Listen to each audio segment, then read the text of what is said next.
you build a search engine. It sounds kind of ironic. You're working at Google, and yet you're building your own search engine.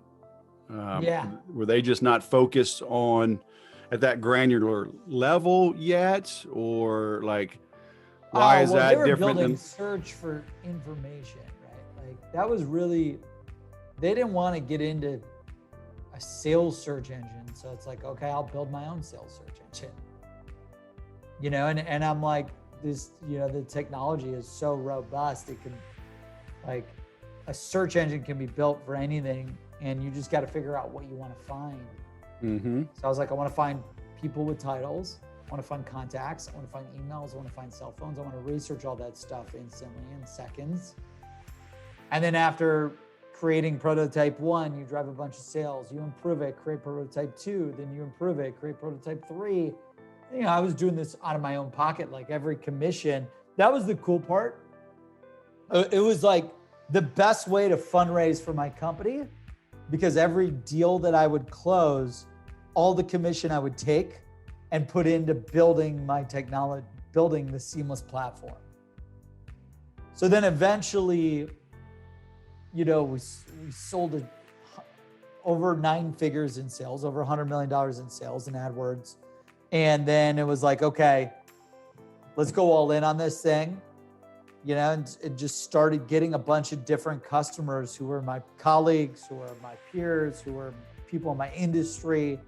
And that's when I was like, all right, let's go full time on this jazz. And then we went full time on building it for a year, and then fundraised after that. Used Seamless for everything. All of our customer acquisition was from our software. Fundraising was from the software, because you can find anyone's emails and direct dials. So like, we just used our software to find people to sell to and then sold to them. Very interesting. So you keep mentioning phones. Are you saying using the phone to sell B2B today still works? Oh yeah, 100%. all the channels. Yeah, I mean, we book 200 to 400 appointments a day. From the phone, from email, from social. You got to leverage a multi-channel approach. But my sales team has a record of over 406 appointments in 24 hours. We're talking a lean 20, 30 person sales team at the time. Now it's gotten bigger, and they're setting even bigger records, but they're using, primarily the phone with email, with social, like they use it all. I think the best salespeople know how to use the phone. While they're using the phone, they're using email. While they're using email, they're using social. Like, I've got 7 monitors here. I've got different sales campaigns running at all the time. Shit, I'm dialing right now while we're on the podcast, Wes. You better stop that. I need all of your attention. I'm in the matrix. So, the phone works. Yeah, that's awesome. How's it working today? Like, I mean, there's, like direct mail. I sent something to a lead, and like 2 weeks later, almost 3 weeks later, she said, "Hey, I got your book." Because she only goes to the office like once every two weeks. Maybe twice a month. And and calls, maybe they're not being routed as.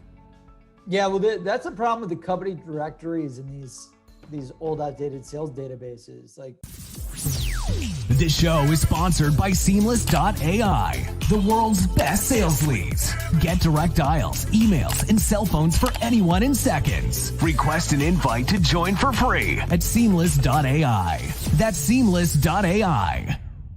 I don't have no one's even working our corporate line right now. It's like I don't even know what's going on with that line. That's how much we pay attention to that. Yep. Everyone's remote. You have to find their direct dials and insights and get to people one-to-one direct. They don't mind you calling their cell phone? No. I mean, this is the new age. Yeah. Call their cell phone, call their mobile, call their direct dial. If you've got a product that is a mindset, this is part of one of the habits of whatever it takes, Wes. My new #1 bestseller on Amazon, like, you just got to do whatever it takes, right? If you've got a product that will fundamentally change the life of your customer for the better, you've got a duty to reach out to them wherever they're at. Yeah, but I'm more into branding and consultative selling and relationship building. I mean, I don't know. This seems very aggressive and just transactional to me. I'm not sure I think I should stop listening to this podcast. Yeah, great question. Great role play, right?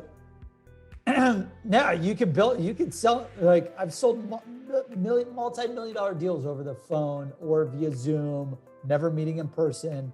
Hell, like we're fundraising a $50 to $100 million deal.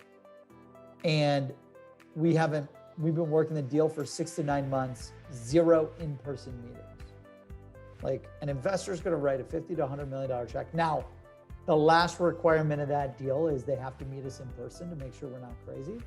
But you have to, like, people are doing deals. You could do high ticket, low ticket, high consultative, high transaction, you name it, over the phone, over social, over email, over Zoom.